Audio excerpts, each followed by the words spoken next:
Та бүхэндээ энэ удаагийн дугаараар арьс арчилгаагаа энгийн болгох зөвлөмж мэдээллийг хүргэе.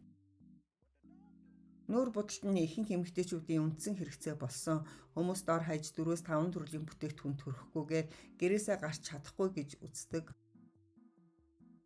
Биеийн аль ч хэсэгт тохирсон нүүр будалд арьс арчилгааны янз бүрийн бүтээгдэхүүн байдаг. Түүнээс гадна улирал бүрт өөр онцлогтой.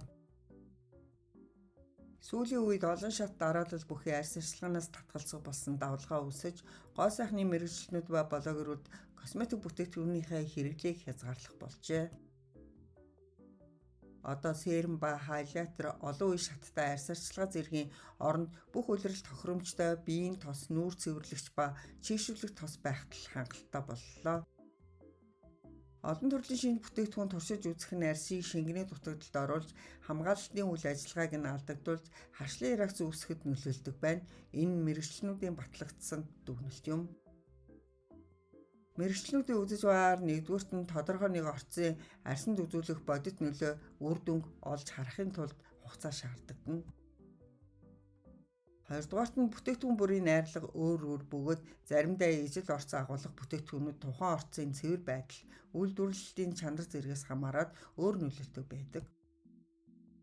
Та нэг л төрлийн орц арьсандаа хэрэглэж байна гэж бодох ч үр дүн нь тис ондоо бас байж болзошгүй юм. Мөн өөр орцууд хоорондоо хэрхэн зохицох, арьсан дээр хэрхэн харилцан үйлчлэх зэргийг энгийн хүн зөв үнэлж ойлгох нь тун ховор хэмээн гоо сайхны эмч мэргэжилтэн хэллээ.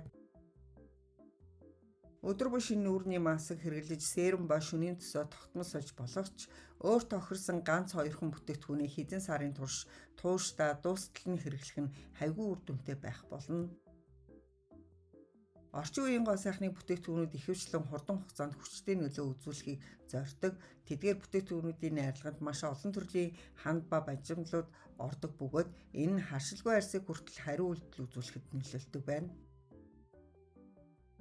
Учир нь ямар ч төрлийн арьсанд тодорхой нэг орцонд хариу үйлдэл өгөх унтаж буй харшлын механизм байдаг юм. Түүнчлэн олон янзын бүтээгдэхүүн хэрэглэх нь арьсыг илүү эмзэг, гадны нөлөөнд илүү автомтгай болгодог талтай гэж гоо сайхны мэргэжилтэн тайлбарллаа.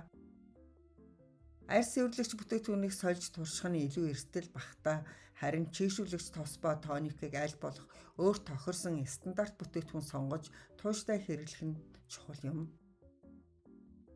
Нүүрний маскигч бас тогтмол сольж туршилт хийхгүй байхыг зөвлөж байна.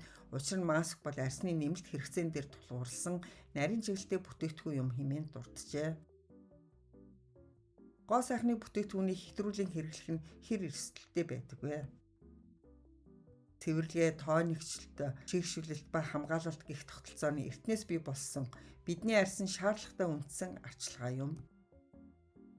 Өдөр тутамдаа ийм энгийн тогтолцоогоор арьсаа арчилах нь зүйтэй. Гэхдээ шөнө арьсандаа аль болох бага бүтээгдэхүүн түрхээрэй. Учир нь шөнө бидний арьс энгийнээс 2 дахин илүү эрчимтэй ажилдаг бөгөөд бүтээгдэхүүнээ хэтрүүлсэн тохиолдолд арьсан дээр шаардлагагүй бүрхүүл бий болж арьсыг хүчил төрөгчийн дутагдалд оруулах эрсдэлтэй гэж арьс гоо сайхны мэргэжилтэн тайлбарлаж байна. Нүүр бүтэлтийн бүтээгдэхүүнийг арьсны хөгшрөлтийг үүсгэдэг хүчин зүйл гэж үздэг. Эдгээр бүтээгдэхүүнийг хэтрүүлэн хэрэглэх нь таны арьсыг хөгшрөхөд хүргэдэг. Таны арьсны төрөл тохирохгүй гоо сайхны бүтээгдэхүүн таны арьсанд сөргөөр нөлөөлдөг. Хэрвээ та арьсанд ямар бүтээгдэхүүн тохирч ямар орц шаардлагатай байдгийг та 100% итгэлтэйгээр мэддэг бол арьс арчилгаагаа олон шат дараалттай байлгаж болох юм. Гэхдээ энэ нөхцөлд ч бас олон төрлийн орцууд хоорондоо зөрчилдөж, улмаар арьс улааж хуурайшиж, чичрэх магадaltaй гэдгийг санаарай. Би үйлчлүүлэгчдийнхээ арьс арчилгааг судлахдаа хэрэгэлдэг ихэнх бүтээгдэхүүнийг нь хаяхыг зөвлөдөг. Тэд ихэвчлэн ямар ч нөлөө үзүүлдэггүй шаардлагагүй бүтээгдэхүүн, эсвэл эерэг гэхээсээ илүү сөрөг нөлөө үзүүлдэг бүтээгдэхүүн хэрэглэж байгаа харагддаг гэж мэргэжилтэн ярьлаа. Мөн бүтээгдэхүүн ойрхон солих нь ямар ч энгийн арьсыг илүү эмзэг болгох хэрэгслээ гэдгийг мэргэжилтнүүд онцолж байна. Хэрвээ та арьс арчилгаандаа өндөр ач холбогдол өгдөг олон бүтээгдэхүүн хэрэглээд заншчихсан бол юуны түрүүнд бүтээгдэхүүн бүр дуусах хугацаа байдгийг анхаарах хэрэгтэй. Гоо сайхны бүтээгдэхүүний хэрэглээ багасгах боломжгүй бол органик болон байгалийн гаралтай бүтээгдэхүүн рүү шилжих нэг арга бий. Мөн арьс цэвэрлэгээндээ илүүтэйгээр анхаарч бүтээгдэхүүн бүрийнхээ чанарыг судалж байх хэрэгтэй. Нүүрээ бутахад хэрэгэлдэг бүтээгдэхүүн бүрээ сайтар шалгаж танд энэ бүтээгдэхүүн үнэхээр хэрэгтэй эсхийг шийдээрэй. Үүний үр дүн та арьсан дээрээ давхарладаг олон бүтээгдэхүүнийг харьцангуй багасгах болно гэж зөвлөж байна. Та арьсаа сонсож таны арьс тодорхой нэг орц эсвэл бүтээгдэхүүнд ямар хариу урвал өгч байгааг анзаарч сураарай. Хэрвээ та өдөр бүр бодолт хийдэг бол зарим сөрөг үр дагаварт бэлэн байгаарай.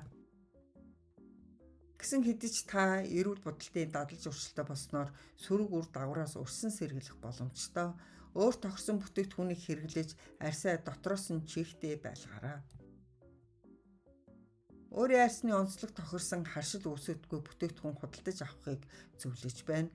Худалдаа авахаас өмнө бүтээгдэхүүний шошгыг шалгаж харшил үүсэж буй эсгэд туршилт хийвэл тус болох болно. Анхааран сонсон та бүхэндээ баярлалаа.